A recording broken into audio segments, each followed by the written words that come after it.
manzi nchi yetu jo kumekuwa siku hizi ni sadness kila place bana.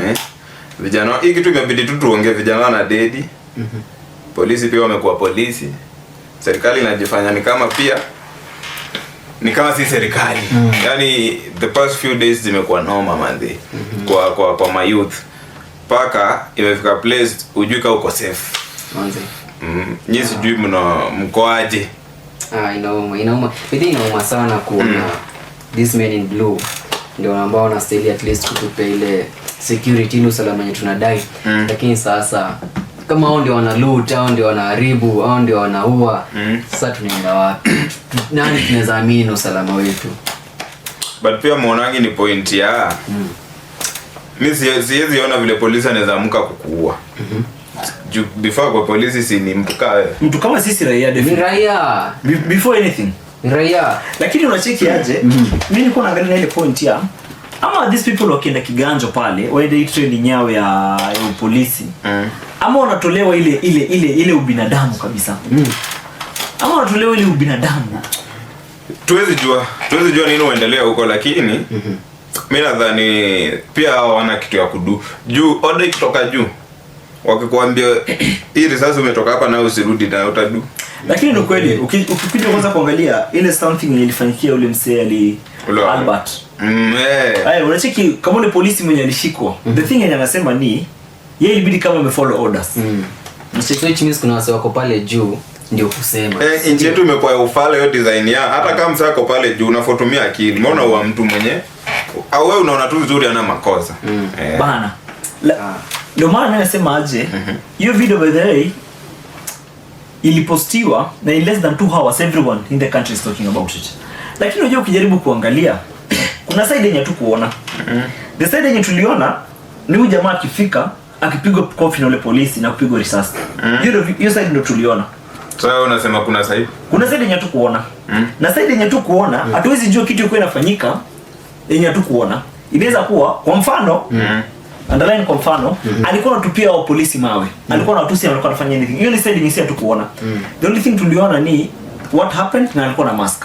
But even if alikuwa anafanya something wrong, kumpiga risasi it wasn't an option. Wamemfikia ndio huyu. Kama kuna makosa alikuwa naye tuko tumeona. The thing yenye ungefanya wangemchain, wamekiko gari ya polisi. The authority sasa ichukue mkondo wake.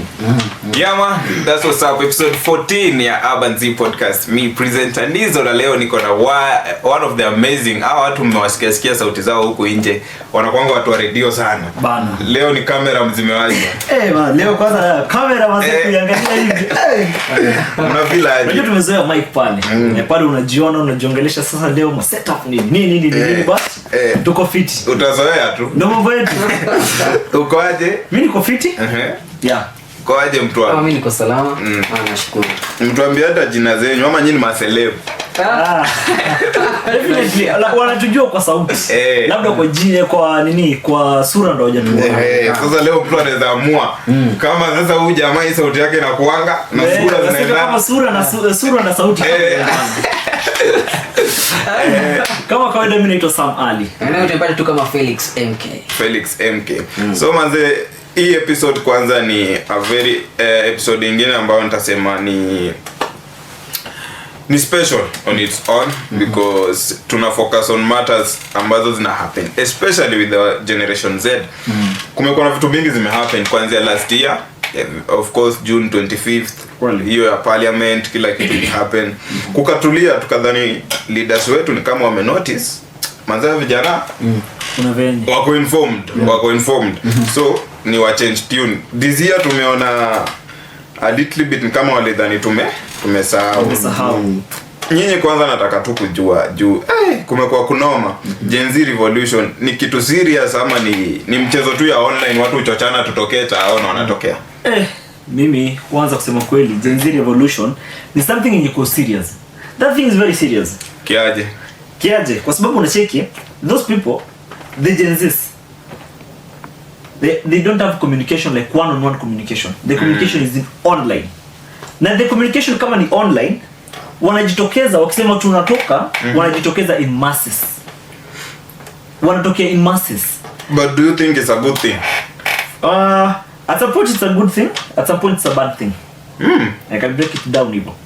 At some point ni kitu mzuri kwa sababu unajua ukiangalia, mbona nasema ni mzuri? Ni mzuri because ilifika tuanze kwanza because tunaenda kuingia our first anniversary ya Gen Z demonstration. Mnaitaje? What is an anniversary by the way? One year inaenda kuisha. It is an anniversary. Unajua ukiangalia ilileta impact fulani which is advantage about it kujitokeza hivyo kwa sababu ilipea wale leaders kuwasikiza. Hao Gen Z wanasema nini? Wanataka nini? Unacheki? Tumetoka ile era ya watu wawili watatu wakiamua jinsi inakuwa hivyo. Sasa hizi inabidi kama everyone anakuwa involved. Si watu wazima, si watu wadogo, unacheki? Si ma Gen Z, unacheki? Lazima wote wakuwe involved. Hiyo ndio the advantage part of it. Because imekuja kufungua wengi akili hadi watu wakakuja kujua because kuna watu wako wanajua finance bill ni nini. Hiyo tuseme kweli. Kuna watu wako wanajua finance bill ni nini. Hawako kwa wanajua ati kama kuna budget. They didn't know. But sasa nchiki venye Gen Z walikuja kujitokeza. Ndio ikakuja ikaonyesha kwamba watu wengi wanajua. Nyinyi muone kama ni boring pia like sasa kila Tuesday ni street, kila Tuesday ni street. Kuna watu wako na biz hiyo tao. Ni kweli. Na wanalea, wanalipa rent. Kuna watu wanafanya tu vitu zao pia shughuli zao, kuna watu matatu nini. Amoni kama ni boring na ina favor. Pia kuna watu wanaumia. Anizo tu sema ni boring because unapenda tu war. Yeah. Okay. Mimi ama Kenya ndio. Sasa hii yote ni nchi yetu, si ndio? Lakini mali imefika, mimi nitaanzia mali yale amesema kitambo hatuko tunachukulia finance bill kama kitu heavy, mostly to us as youth. Kwa tu tunakaa tu nyumbani inasomwa tuipitii, lakini sasa tulikuja kuona enyewe hii kitu iko na umuhimu hata sisi kama vijana. Mali imefika pia sisi sasa imebidi tujitume tuangalie ni yapi ambayo yako pale katika hiyo finance bill, ni yapi ambayo yanatufavor kama the youth.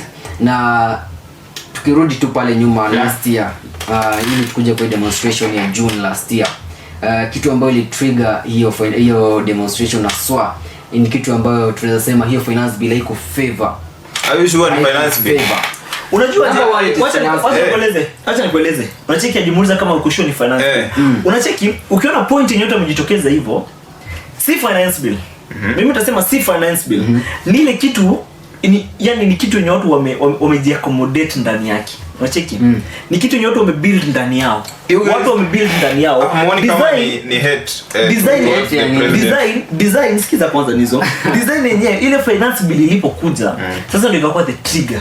Unacheki? Your finance bill will become the trigger. But beyond finance bill ukiangalia kuna vitu mingi sana. But even before hata President Ruto watu walikuwa wanalalamika but haikuwa ifika hiyo level. So do you guys muone kama is a bit pia ni vile tu watu waje accept ujama hii government of the day. Honestly speaking itaongea tu kama youth. Honestly speaking wakati hii government iliingia kila mtu alikuwa na hope nayo kabisa. Ni kweli. Tulikuwa tumeona at least milango zinakama at least kufunguka. Tunaona wala kila mtu alikuwa ameona huyu jamaa Raila alienda koti kama na hope.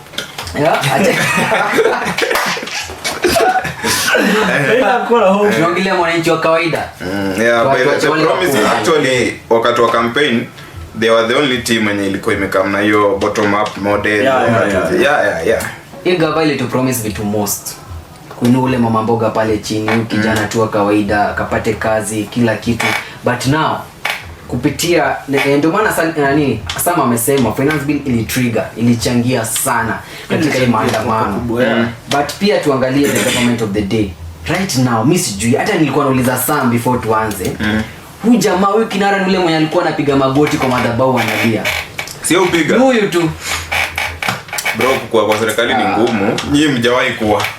Unajua definitely kuna at some point even if mtu ako so religious to a certain point kuna vitu yenyewe unaweza control beyond you.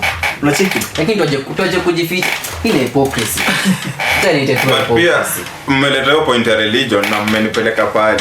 Sasa hii ukiangalia streets ni kama majority of people that reject the current government, especially generation. Juu tuko na vita na millennials sana.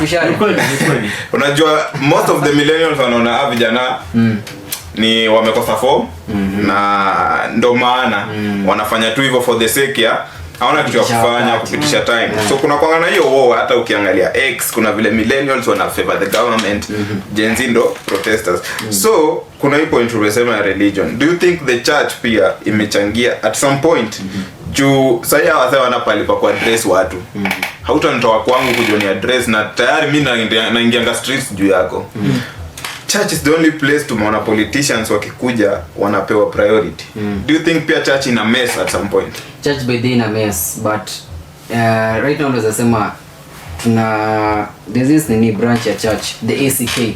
ACK majuzi walitoa ujumbe wakasema kwamba kupitia mkuu askofu anaitangwa Onesapit akasema yeye amekataa hiyo mambo itafanyika kwa ACK yoyote nchini, but tunaona bado kuna some other churches ambazo zinaitikia.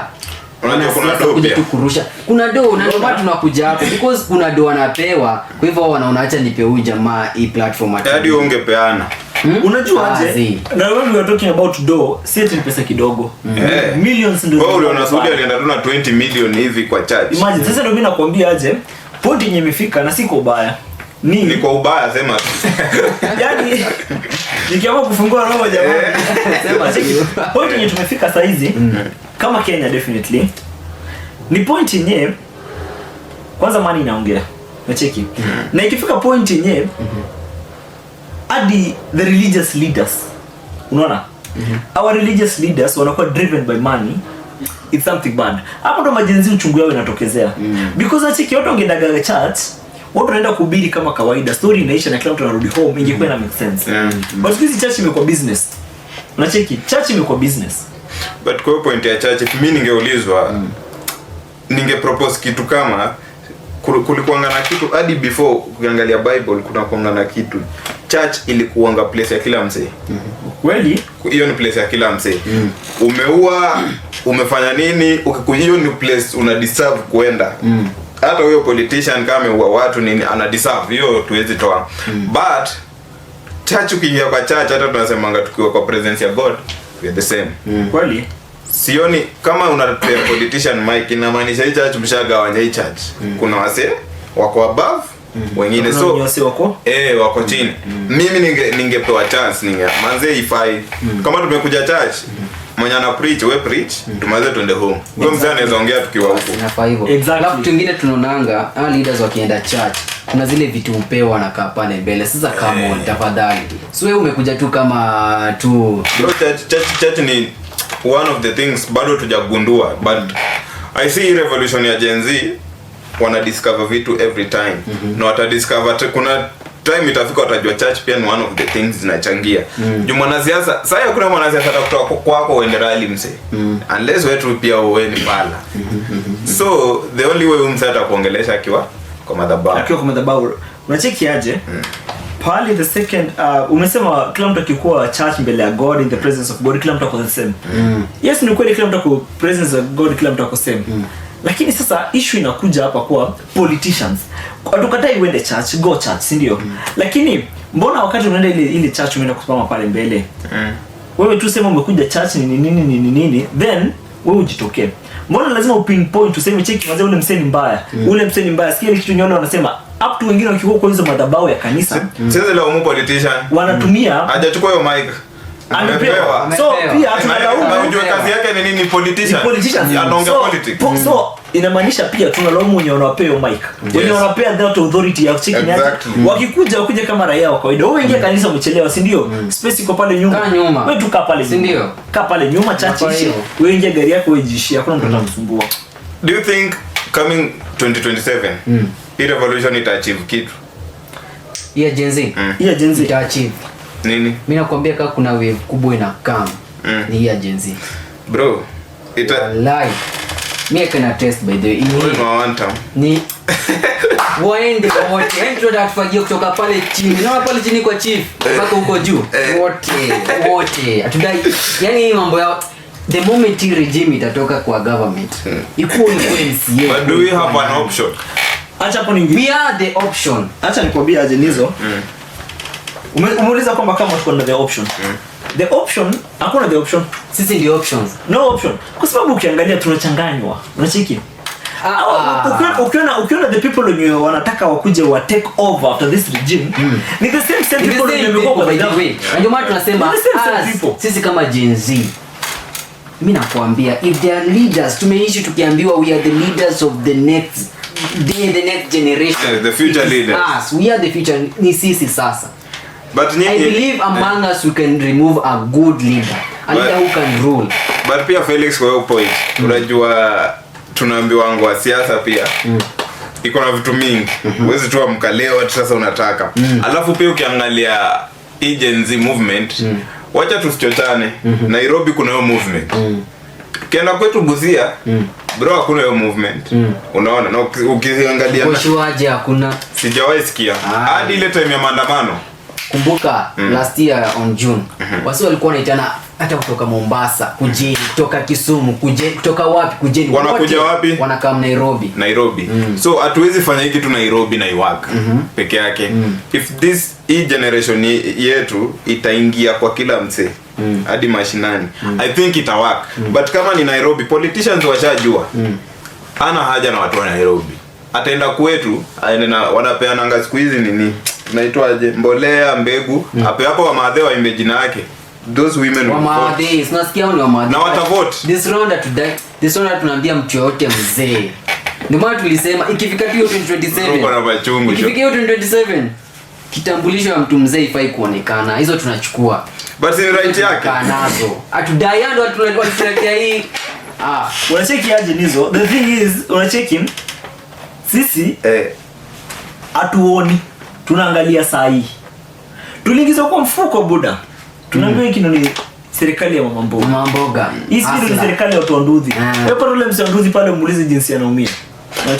But pia kuna mimi kitu unipea unichanganya ni Kenya first to accept is a tribal nation. Definitely. The Gen Z movement hakuna mambo na tribalism. Na kuja hapo sasa hivi tutachochana vizuri vile tuko united. Isi kuchochana. Sikia. But itakuja place mimi nitasema pale hakuna mtu wetu sivotia wasi. Hapo ndo saa naona saa nyinyi ndio mnatuangusha hapo. Nyinyi ndio mnatuangusha hapo. Every Kenya, let me tell you, every Kenyan is tribal. Juzi tu umeona wewe hata unaona kitu inaendelea saa hii. Saa hii watu kuna sijui watu wa hii side. Kuna tu watu walikuwa kwa government wametoka, juu tribe yao haiko saa hii. Unaona? So inakuwa ni kama tribe yangu haiko. Na unajua aje hata hiyo tribal yenyewe kwa serikali, ndani hiyo tribal wenyewe washaanza kujidivide. Cheki. Yes, tuko tribe moja lakini kusema ukweli, huyu ni Mnandi. Nacheki. Mimi ni Mkipsi. That's why cheki. Kama Gen Z, mimi ni Mkembu, wewe ni tunakatana na mambo na tribalism. I'm not sure about that. Siko sure na hiyo kitu juu. These people are tribeless. Bro, these people are partyless. I know Kenyans. These people are sticking as one. We want to make a change. Agenda ni hii regime iondoke. Hapo ndugu yangu acha nikwambie aje. For mtu to be the leader of the country, kuna zile thresholds zenye mtu anafaa kuwa amefika. Zipo. Kuna the thresholds. Sasa wachiki pale kwa majenzi. Kwani hakuna? Pale kwa majenzi kuna cheki. Acha nikoso huyu jamaa. Maandamano tunatokea wengi. Yes. Hao watu out of 10, 3 ndo wako na kura. Out of 10. Nakwambia ukweli. Okay. Because how many Gen Zs voted in 2022? Very few. Didn't vote. Sasa hakuna mtu amechukua kura, but kelele iko. We are coming. Hapo ndo issue iko. Kama una kura huwezi decide anything. Ndio tuna mobilize, tunaambia kila Gen Z make sure una kura yako. Ili tukifika hapo 2027 we make a change in this nation. Change tayari kuna young leaders parliament. But bado impact yao ionekani. Do you think mkileta hata mtu mwingine itawaka? Ndio maana tunasema coming 2027 Mungu atusaidie. Anyone related to this government of the day. Kila mtu. But there are some good people in government. They are, but hatutaki mtu yote ambaye ameonja nini hapa ya hii regime. Hatutaki nizo umesema kuna watu wenye wako uzuri. I won't favor any side. Umesema kuna watu wazuri, kuna watu wanafanya job, kuna watu wanafanya job. Yeah, kuna watu wanafanya job na tunakongratulate by the way. Pongezi watu wenye mnafanya job. Lakini wacheki aje the structure kwanza iharibiki from katikati ama from chini. Structure inaharibikia from juu. Unacheki? Huko juu pale kama kuna shida, definitely hapa chini kutakuwa na shida. Unacheki? hata tukichoose leo, hata tuseme leo Liza utakuwa president, yeye ni Gen Z, kuna vitu wenyewe haitaenda sawa because hakuna mtu mwenye ni complete But then let me tell you by the one thing about the Gen Z. Gen Z wanataka prezo mwenye anaweza wasikia.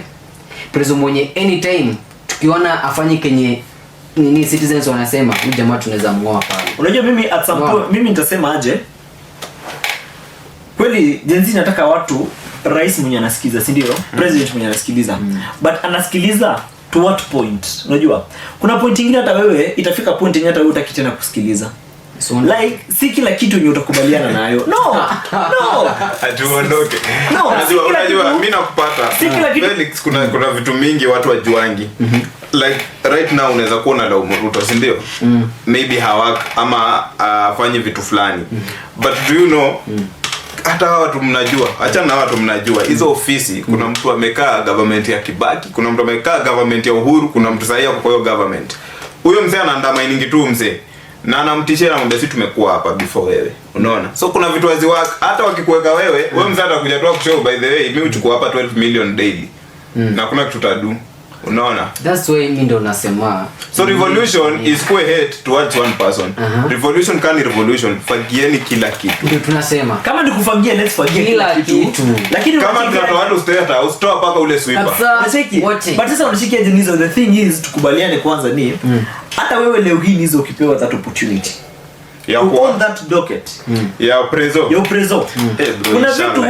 kuna vitu kuna vitu yenyewe itafika point yenyewe utakuwa zile za hapa hapana, unaona? The thing is ujamaa asikize wa Kenya, lakini hata mimi na support the president, usisikilize kila kitu. Usisikilize kila kitu because kuna point yenyewe inafika vitu zingine inakuwa toxic. Nacheki hata wewe for example uko na class on Monday, mimi nataka class iko Tuesday. To balance everything itakuwa haitafika kila. Haiwezi furahisha kila mtu. Haiwezi furahisha kila mtu. So the president kitu anafanya ni asikize. But bali kuna issue ni advisors.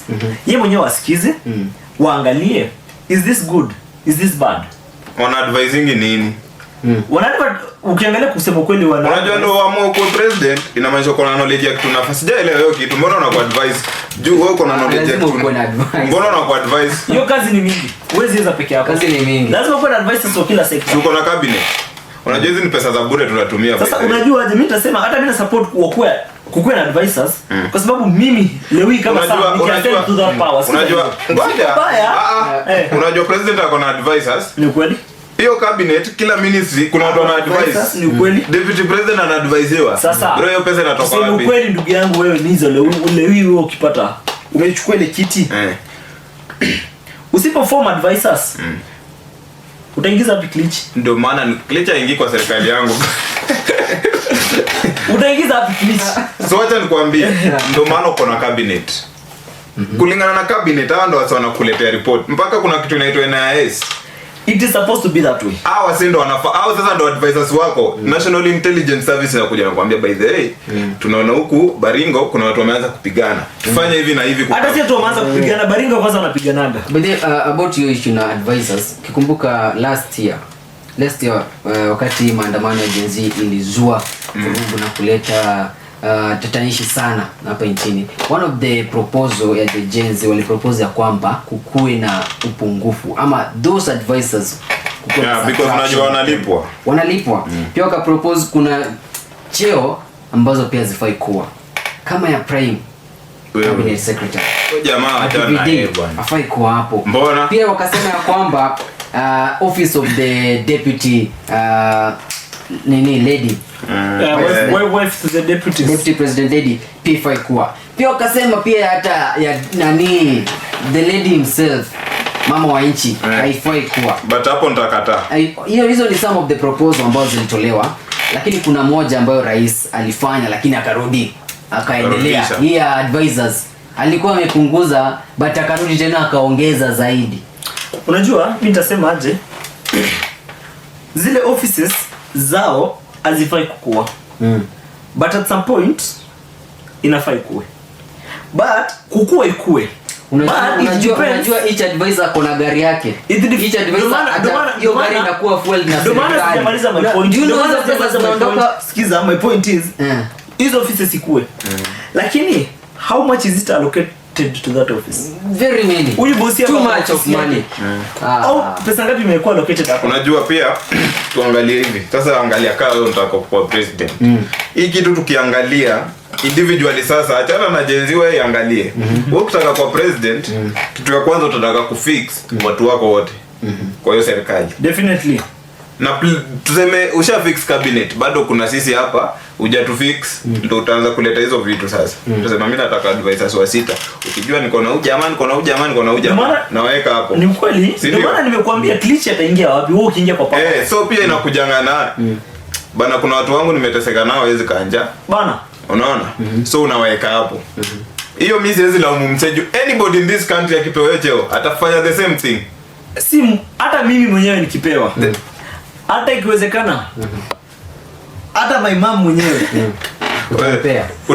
Ukianza kuingiza familia sasa. Ukianza kuingiza familia sasa hapo tunakutoa. Lakini pia tunafaa kutoa hii kitu ya unajua kuna watu wanazaliwa na ile dream ya mimi nataka kuwa prezo. Hiyo ni dream. Na kuna tu mse anaonanga inchi yendi poa na mwana kwa anataka kuwa prezo. Tukikuwa na umse kama hawa viongozi wali tuseme the Kenyatta, unajua kuna hiyo nini inaenda like in the every generation ya Kenyatta tutatoka na president. Ni kitu ni ufala mimi ukiniuliza. Haifai kuwa hivyo, wewe ulizaliwa kwa hierarchy utakuwa tu president, ama juli dream unataka kuwa prezo. Juu hawa sio uko na hizi dreams wakifika hapo, yeye anaonangasha achieve dream yake. Unaona dream yake si ilikuwa hiyo. So ataki care about anything. Muliwe bora dream yake iko sawa, si ndio? So pia ni something yenye wasi manze kama mzee deserve wa Kenya manze. Kama mzee deserve it's better to ashuki. Hakuna otherwise. Bali mimi kuna issue hapo kwa office inaweza kuwa at some point office inaweza kuwa ni sawa, but how much is it allocated? Mali liko na shida ni pale kwa cabinet. Kuna cabinet mwenye yako pale imekuwa reshuffled to 3, 4, 5 offices. None. In less than 2 years. Adwara ni mtempoa. Ndio maana nakwambia aje, sikiza, we can't rank kusema huyu ni mfiti usimfiti. Kuna msemo mwenye amekuwa hapo for that long. Ndio maana nimekushow. Unajua aje? Huyu jamaa kwa president weke huyu jamaa cabinet. Hata ukifuta wazee utakuwa tu na mreshuffle juu. Unajua umetoka na umse. Ndio maana lakini unajua aje? Wewe unajua story ya Duale na huyu jamaa. Yes, mimi ninajua. Hata mimi kusema kweli nikiekwa pale nitareshuffle nitaingia na wase wangu, lakini unajua kuna vitu zenyewe hatufai kuchezea. Nacheki. Kuna kitu for example kama kuna vitu kama kitu kama education for example ama health. Mimi sitatoa klichi huko mtu mwenye hata ajui hata kitu kuhusiana na health. Rudia. Siwezi toa klichi huko ajui kitu kuhusiana na health na kuja kumweka hapo anasimamia health. Unaona? Hata kama ni ubeshte tuseme tu kweli. Nacheki. Ni kama sasa wewe nikwambia aje nizo. Umechukua msee huko mwenye anafanya catering sijui wapi unampea anakuja kuhandle hizi machines. Does it make sense? No. It doesn't make any sense. I think hapo hivyo ndio kuna point. Juu mimi najaribu kuangalia unapata hatuwezi mtaja kwa jina lakini unapata msee fulani amepewa cabinet ati ni msee wa sports. Anything to do with sports. Msee hata imuhusu. Hata ajui hata Kenya iko na timu ngapi, kiwanja ngapi iko Kenya hajui. Unacheki. But kuna watu wenye wameivia story na sports design yenye mimi naona wakiwekwa hapo that level inaweza songa juu. Angalia mtu kama education, kuna mtu kama Matiang'i, kuna mtu kama Magoha walikuwa hapo. But see during their tenure wakiwa pale something good ilifanyika. At some point kuna jinsi education saini na anaitwa Julius Migos. Yeah. Unaona? Afadhali alisongeza juu wale wenye walikuwa pale. Unacheke hata kama ni ubeshte. Unaona? Imagine sasa wewe unaanza kupanga kabineti yako health. Unachukua Felix Kerempe unamweka hapo health. Does it make sense? Surely hata tu kusema Kerempe it makes. Kerempe ana deserve. Tuona? Acha mchezo. Bazaza tuachana na story man. This week mimi kwanza kuna kitu imenibo. Nimejam vibaya sana. System yetu manze ni kama tumefika place yenye binadamu ameanza kula binadamu. Bana. Juu kuna tu msee ameuliwa tu juzi na umeona hiyo video hata umeongelea. Msee ameuliwa tu bana anauza mask zake hapo manzi. Nyinyi mnaongeleaje situation ya police brutality? Na hiyo maandamano ilikuwa against police brutality juu kuna ule Albert Ojwang alikuwa amededi kwa custody ya polisi, wakatudanganya hapo ni suicide kidogo, tena wamejishika wenyewe. Nyinyi mnaongeleaje hii situation? Wenyewe wanajishika. Mimi nimeboeka na story because mbona uwe mtu mwenyewe? Kwanza ni peaceful demonstration. Okay, hatujui nini ile happen but demonstration. Mbona tunasahau kina Rex Masai? Yeah. They were killed by the bullet. Bullet from who? The government. Who triggered the police? Unaona? Na watu wamesahau. Media imekuja imekava, BBC ilikuja ikakava, ikasema sijui nani hadi wakatumulikia di mguu, sijui tini vya tubuti, sijui. Buda. Hiyo kitu tuliwatch. That kusema kweli. Alimulika hadi bu. Walitumulikia hadi badge. Wakatuambia sijui hiki ni kitengo gani ya polisi ni nini. Tukoonyeshwa. Wakatuambia aje? Ati hadi mnajua sijui ini wing gani ya polisi ndio ilipigwa risasi pale parliament. But tuliwatch hiyo kitu. Ili trend for 2 weeks. Si ndio? Yeah. Everyone akasahau. We have not forgotten. Bro, Kenyans do forget. Mimi ndio kitu mimi say. Imagine we shall revisit. Unajua? Kusema ukweli in Kenya, sikiza. In Kenya 30% tutakumbuka. 70% wanna go with time. Do you know kuna mtu anakumbukanga 27 nini ile happen? Nobody. Juu after hapo bado watu walirudi kwa tribal. Kila mtu ameanza kutusi this mimi mkalezi wengine wajaluo wengine wakikuyu ilirudi. After the same thing ndio ilipiganisha watu 27. Pia kama country tunajaribu kutoa hiyo nini, tunajaribu kufight. Pia tuko wasewa kuishi nayo kitu milele. Juu the moment naendelea kusahau, politicians ni werevu, wanajuanga kitu ya kwa manipulate na they'll just come and play around with that same thing iliwapiganisha, akijua mtapigana nayo tena. And mimi naona ni kitu wameanza kucheza nayo tena. Because hayo ukisikia kuna watu sijua wapi, wao wengine wasikuje kwetu, hiyo kitu imeanza kurudi. And the same thing ilibani country. Unaona? So for me nadhani pia Kenyans watu usiwaisahau. Weka hiyo kitu. Usisahau. Last year kuna watu walikufa parliament. Masai walipigwa. Tuka print majina zao, picha zao. Sasa hiyo ukiuliza watu hapa, hakuna mtu anajua hata wengine. Unaona? But that time walikuwa wana trend online. Twitter kila ushamjua na majina yake yote ushajua kwao. But sasa hakuna mtu anakumbuka. Hata tusiende mbali, kesi ya Albert Ojwang. Shift imefocus sasa hii. Shift watu wanaangalia huyu jamaa amekufa jana. Hakuna mtu anakumbuka. Kuna mzee the main goal ilikuwa nini? Hata before washa shift kwa hiki kingine. Yeah, and that's how the government inajitonga kwa noma.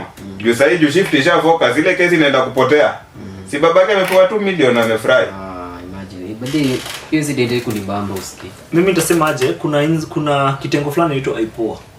IPOA ndio wanachunguza story na what police wanafanya. Hiyo ni fala bro, huwezi tumia kuku na mwewe at same time. Yeah, the same people. Si ni polisi bado anachunguza polisi. Polisi anachunguza polisi, ndio maana anasema wanasema it is an independent body. First before ni kucut short, hakunanga independent body in Kenya. Definitely no independent body because inafundiwa from the national government. When I'm funding you, you'll do what I want. Definitely. So hakuna kitu kama independent. Hizo report zote ni ufala. So point yangu is kuna hiki kitengo inaitwa IPOA. They say it's independent.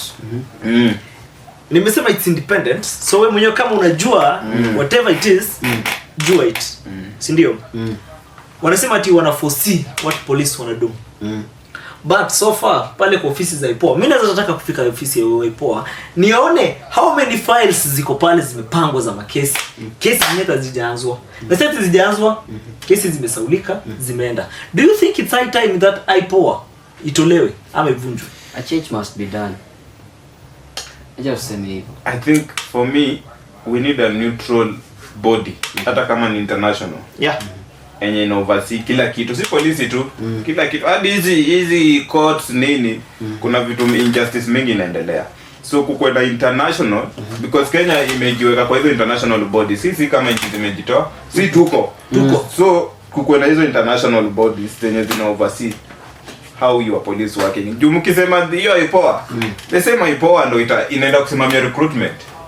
Unaona, si ni same people. Wako under nani? Wako under Inspector General wa police. So tuseme Inspector General afanye makosa. Mimi ni mkubwa wako unakuja kunichunguza aje? I work unaona. So pia kitu kingine kwa polisi, recruitment process, mimi nadhani tunafanya ufala sana kwa recruitment. Ndio maana kuna hizo cases. Paka kuna mtu mwenyewe hata tumia tu akili, tumetumwa kuua, but mbona na uomse, unaona. Kazi ya polisi ni kukeep peace, law and order. Exactly. Kunanga place ya killing. The army can do whatever they want because hiyo ni training yao. Na the army ndio ifike pale waamue kukill mse, you are a threat to the national security.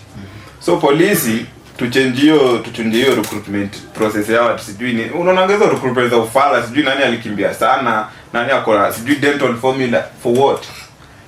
Iko tu kama any other job. If you don't make the application manze wao kuja. Ama sijui nyinyi mnaonaje? Yeah, at some point the recruitment it matters a lot. Unaona? Because unacheki mtu ukikuwa recruited pale si kwa mdomo yangu, lakini ni hivyo na ni wengi wamesema. Sitaki kusema mapolisi hawajalala hostel. Acha kucheza. Sijataka kusema hivyo. Ni wengi wamesema. Lakini ikiwa imefika that point yenyewe, it's like recruitment ya polisi inakuja kufanyika, I think kuna vitu yenye inafaa iangaliwe. Nini? Kama mtu ako na mental, unajua mental stability pia ni muhimu. Because pale buda wewe unajua uko kwa authority. Especially mtu unapea bunduki. Unacheki, wewe unabeba firearm buda. Uko kwa uniform. People wana respect, watu wanaiogopa. Unaona? Wengine wangapi hapa hivi wenye wako na hiyo uniform wanazunguka kusumbua watu. Ni wengi. Na wengine mental zao ziko fiti. I think even kwa recruitment zao si ati ni height, dental formula, urefu, kidole nani ni mrefu kuliko nani, hizo ndio vitu zinaangaliwa zi. I think pia brain inafaa at some point sana. Si at some point hiyo ndo kitu ya kwanza. Hiyo bado inafaa kitu ya kwanza inafaa iangaliwe. Because kuna mtu mwenyewe ako pale mseni mgonjwa buda. Si mpenda kwake. Mseni msik. Umempea bunduki ende pale maandamano. Unajua hata inafanga place. Kuna tu msana anasema manze mimi siku make grade ya kampo, acha nikuwe polisi. Huyo ni mtu hatari kwa hii nchi. Definitely. Kwa nini baadaye mbona sasa story na mbona story na join polisi ndio ikue iko na grade. Ndio vile sasa alafu inaletwa na grade. Mbona kama tu kuna mtu wako na N anataka kwa polisi. Wacha jamaa kwa polisi. Wacha passion. Usiforce tu jamaa juu alipata D sasa kwa polisi. I work tu umza hataki kuwa hapo kitu ya kwanza na mforce. So unapata tu hasira za ufala tu. Uja kama ile hiyo video. Niliangalia huko polisi sasa huyu jamaa alikuwa amemkosea nini na hasira yote. Hiyo inakuonyesha tu ni msemo mwenye ako hapo for the sake ya kupata do. Familia yake kule poa, lakini haiko ndani yake. Haiko ndani yake. Juu polisi pia kuna polisi wa poa. Kuna polisi wa poa. Kuna hata wengi tumeona wanasaidia wasee. Wengi na tunawashukuru sana. Hiyo inakuonyesha umza alitaka hii job. Umza alitaka hii job na alifanya kila kitu akapata hiyo job, na ndo maana anachunga job. Ile ni niona kwa imeandikwa nini? Utumishi kwa wote. Mimi nimeona polisi sijui nini, hiyo daraja imevunjika na vusha wasee nini. Hiyo ndo police kazi yako. Maintain law na order. Kuna hii part ya law na kuna hii order sasa. Hilo order sasa society na flow. Lakini sasa tukiingia pale kwenye polisi tu wewe kupiga tu watu. Huwa na question na wase. Wewe ulifanya tu training ukuje upige wase. Ama ni nini maana? Nilisikiliza mjadala fulani ulikuwa unaendelea one of the radio stations in our nation. Jamaa fulani alipiga tu simu kwa radio akasema yeye alikuwa polisi. Lakini alijitoa wakati hii maandamano ya Gen Z ilileta maafa mengi sana. Ya June last year. So wakati aliona hii maandamano wengi wamekufa, yani kukakuwa kubaya akajitoa. One of the things alisema pale na ndio pia nikaona enyewe police people are suffering. Alisema ya kwamba kila wakati police akivaa ile vazi ya police hapo tu ile bunduki, kuna roho fulani wingi ya tu au majamaa wanasahau pia mimi ni baba nani. Hiyo ni tu alisema pale kwa hiyo radio station. Alisema wakati tu unavaa tu hiyo sare unachukua tu ile bunduki, yani there's a spirit tu inakuingia wewe, una focus tu na job. Unajua sasa mimi ni job. Unasahau wewe uko na familia fulani na kutegemea pale home, in case anything happen wataumia. Yani unasahau hata ule utu unakutoka. You are ready for anything. So which means these people pia wana suffer. mentality pia wanasafa pale. They are human beings, unajua They are tena human the day. beings. As much as tunawalaumu, tukimalizia tusiwahi sahau si wote ni binadamu. Kweli. Kwanza hata wewe president ni mtu, before kwa president ni baba ya mzee, ni mtoto wa mzee. Kuna mistakes utafanya, but isifike pale penye hakuna kitu sisi kwa journalism unaambiwanga there's no story worth your life. Hakuna kitu ina worth life ya mzee, hakuna. Hata kama amekufanyia nini, hakuna. So tukue society yenye humanity imepotea manzi, turudishe hiyo kitu. Turudishe hiyo kitu. Polisi kama huyu jamaa alikuwa amekosa, mweke tu kwa gari yako itabaye. Unaona, mtreat kama unasemanga you are innocent until proven guilty. Mtreat kuna koti, kama unataka doo kwake basi mshike, utapiga familia yake kutumia doo mwachilie. Lakini process ya kuua bro, kuua mzee kidogo imeanza. Na hiyo ndo kitu pia hii regime manze, kama tukimalizia tu kitu ina let down ni mnajaribu kureact kwa vitu za ufala. Unajua kitambo mimi naambiwa na wazazi wangu, when President Moi ilikuwa anaenda kuongea, ilikuwa ngarea sana, but akienda kuongea unapata nchi mzima itamsikiza. Kwa nini? Hayuko kila place. Huko siku hizi tunaona president anatujibu Twitter. Ni nini mbaya? Alafu na cheki aje? Cheki si tufuatilie tu maadili yenyewe. Yaani constitution inasema haijafika siku za campaign. Campaign iko na period yake. Work na hiyo tulituambia wewe fanya kazi, ikifika ile wakati ambapo hapo ndo siku ya campaign kama ni next week. Inafaa itangazwe. Watu waanze kubranda magari. Watu na campaign inaisha 72 hours before the general election. I think that is the period yenye tufanye campaign. Hii mambo ya saizi unapata sijui politicians sijui mgani, hata unapata sijui MP fulani ataanza kuzunguka Kenya kujua magari zi. So tutafanya kazi na tutafanya campaign for 5 years. Kuna watu wanaonanga huko Nairobi unajua wewe tuseme tu wewe ni governor tu wa Marsabit tunafanya nini Nairobi? Unakuja Nairobi kudu bro, enda utengeneze watu wako life. Juu hii pesa umekuja kutafuta campaign hapa. Sijui utafutia nini?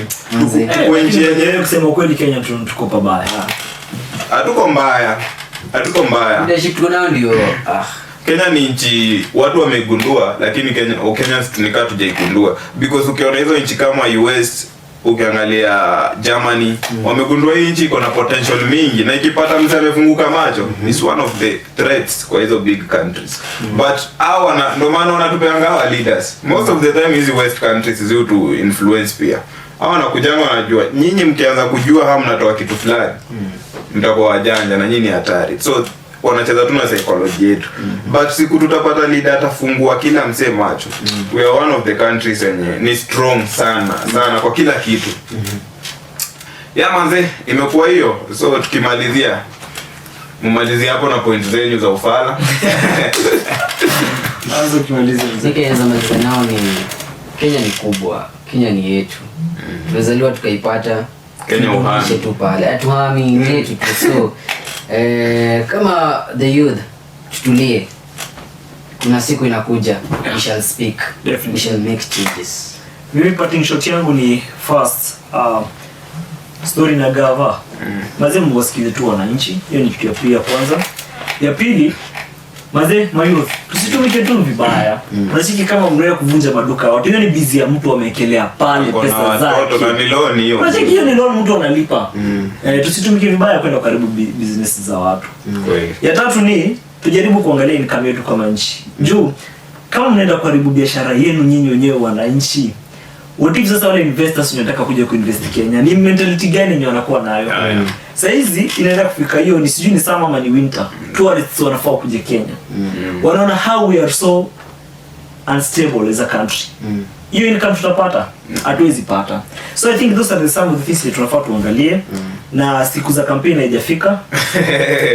Kuna mtu amekuboa la. Siku za campaign haijafika, tufanye kazi. Mimi nikimalizia kitu ndoa show to the government.